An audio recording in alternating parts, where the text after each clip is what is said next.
S, ಬಣಬಡಿದಾಟಕ್ಕೆ ಈಗ break ಬೀಳುತ್ತಾ ಅಂತಂದಾಗ ಯಾಕೋ ಆ ಲಕ್ಷಣಗಳು ಕಾಣಿಸ್ತಾ ಇಲ್ಲ. ವಿಜೇಂದ್ರ ವರ್ಸಸ್ ಯತ್ನಾಳ್ ಫೈಟ್ ಇನ್ನೂ ಜೋರಾಗ್ತಾ ಇದೆ. ದೆಹಲಿಗೆ ಹೋಗಿ ಬಂದರೂ ಕೂಡ ಆ ವಿಚಾರದಲ್ಲಿ ಯಾವುದು ಕಡಿಮೆ ಆದಂಗೆ ಕಾಣಿಸ್ತಾ ಇಲ್ಲ. ಯತ್ನಾಳ್ ಅವರು ಒಂದು ಸ್ಟೇಟ್ಮೆಂಟನ್ನು ಕೊಡ್ತಾ ಇದ್ದಾರೆ, ವಿಜೇಂದ್ರ ಅವರು ಇನ್ನೊಂದು ರೀತಿಯಾದಂಥ ಸ್ಟೇಟ್ಮೆಂಟನ್ನು ಕೊಡ್ತಾ ಇದ್ದಾರೆ. ಈಗ ಏನಾಗ್ತಾ ಇದೆ ಬೆಳವಣಿಗೆ ಈ ವಿಚಾರದಲ್ಲಿ? ಈಗಷ್ಟೇ ಬರ್ತಾ ಇರುವಂಥ ಅಪ್ಡೇಟ್, ವಿಜೇಂದ್ರ ಅವರು ಕೊಟ್ಟಂಥ ಹೇಳಿಕೆ ಭಾರಿ ಚರ್ಚೆಗೆ ಎಡೆ ಮಾಡಿಕೊಡ್ತಾ ಇದೆ. ಸೊ ಬಿಜೆಪಿಯ ಬಣರಾಜಕೀಯಕ್ಕೆ ತೆರೆ ಬಿತ್ತ ಅಂತ ಹೇಳಿ ಬಿಜೆಪಿಯ ಕೋರ್ ಕಮಿಟಿ ಸಭೆಯಲ್ಲಿ ಭಿನ್ನಮತೀಯ ನಾಯಕರ ಬಗ್ಗೆ ಚರ್ಚೆ ಆಗಿದೆ. ಶಾಸಕ ಸೋಮಶೇಖರ್ ಶಿವರಾಮ್ ಹೆಬ್ಬಾರ್ ವಿರುದ್ಧ ಕ್ರಮ ಕೈಗೊಳ್ಳಲು ಈಗ ತೀರ್ಮಾನವನ್ನ ಮಾಡಿದ್ದಾರೆ. ಕಾಂಗ್ರೆಸ್ ಜೊತೆಗೆ ಗುರುತಿಸಿಕೊಂಡಿರುವ ಸೋಮಶೇಖರ್ ಹಾಗೂ ಹೆಬ್ಬಾರ್ ಪಕ್ಷ ವಿರೋಧಿಗಳ ವಿರುದ್ಧ ಕ್ರಮ ಕೈಗೊಳ್ಳಲು ಹೈಕಮಾಂಡ್ಗೆ ಈಗ ಮನವಿಗೆ ನಿರ್ಧಾರವನ್ನ ಮಾಡಿಕೊಂಡಿದ್ದಾರೆ. ಬಿಜೆಪಿ ಕೋರ್ ಕಮಿಟಿ ಸಭೆಯಲ್ಲಿ ಭಿನ್ನಮತೀಯ ನಾಯಕರ ಬಗ್ಗೆ ಈಗ ಚರ್ಚೆಯನ್ನ ಮಾಡಿದ್ದಾರೆ. ಶಾಸಕ ಸೋಮಶೇಖರ್ ಶಿವರಾಮ್ ಹೆಬ್ಬಾರ್ ವಿರುದ್ಧ ಕ್ರಮ ಕೈಗೊಳ್ಳಲು ತೀರ್ಮಾನವನ್ನ ಮಾಡಿಕೊಂಡಿದ್ದಾರೆ. ಅವರಿಗೆ ಬೇಕಾಗಿರೋದು ಅದನ್ನೇ.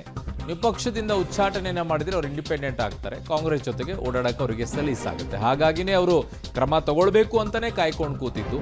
ಅವ್ರ ಪಾಡಿಗೆ ಅವರೇ ಹೋಗ್ಬಿಟ್ರೆ ಆಗ ಅವರು ಚುನಾವಣೆಯನ್ನು ಎದುರಿಸಬೇಕಾಗತ್ತೆ. ಹಾಗಾಗಿ ಈಗ ನೀವೇ ಅವರನ್ನು ಆಚೆ ಹಾಕ್ಬಿಟ್ರೆ ಅವ್ರಿಗೆ ಸಮಸ್ಯೆ ಆಗಿರೋದಿಲ್ಲ.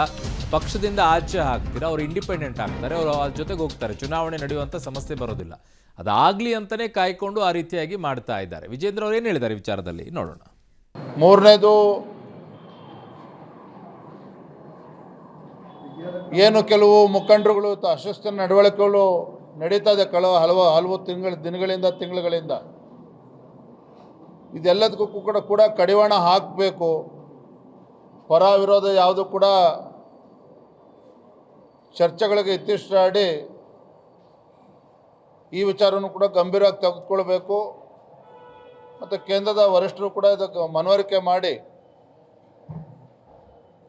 ಎಲ್ಲವೂ ಕೂಡ ಸುಸೂತ್ರವಾಗಿ ಹೋಗಬೇಕು, ಸರಿಯಾದ ದಿಕ್ಕಿನಲ್ಲಿ ಹೋಗಬೇಕು. ಈ ನಿಟ್ಟಿನಲ್ಲೂ ಕೂಡ ವರಿಷ್ಠರ ಗಮನಕ್ಕೆ ತರಬೇಕು ಅನ್ನೋದು ಕೂಡ ಚರ್ಚೆ ಆಗಿದೆ. ಇನ್ನು ಸಂಘಟನಾ ಪರ್ವದ ಬಗ್ಗೆನೂ ಕೂಡ ಚರ್ಚೆ ಮಾಡಿದ್ದೇವೆ ಕೋರ್ ಕಮಿಟಿನಲ್ಲಿ. ಮುಂದಿನ ಹಂತದಲ್ಲಿ ಬೂತ್ ಸಮಿತಿ ಹಾಗೂ ಮಂಡಲದ ಅಧ್ಯಕ್ಷರು, ಜಿಲ್ಲಾಧ್ಯಕ್ಷರು ಇದು ಕೂಡ ಶೀಘ್ರದಲ್ಲಿ ಮುಗಿಸ್ಬೇಕು ಅಂತೇಳಿ ಎಲ್ಲವೂ ಕೂಡ ಚರ್ಚೆ ಮಾಡಿದ್ದೇವೆ.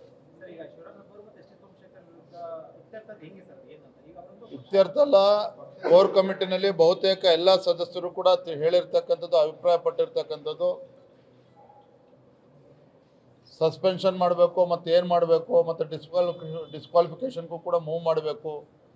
ಎಲ್ಲೂ ಕೂಡ ವರಿಷ್ಠರ ಗಮನಕ್ಕೆ ತಂದು ತತ್ಕ್ಷಣ ನಿರ್ಧಾರ ಕೈಗೊಳ್ಳೋ ರೀತಿಯಲ್ಲಿ ನಾವು ಚರ್ಚೆ ಮಾಡಬೇಕು ಅಂತೇಳಿ ತೀರ್ಮಾನ ಆಗಿದೆ.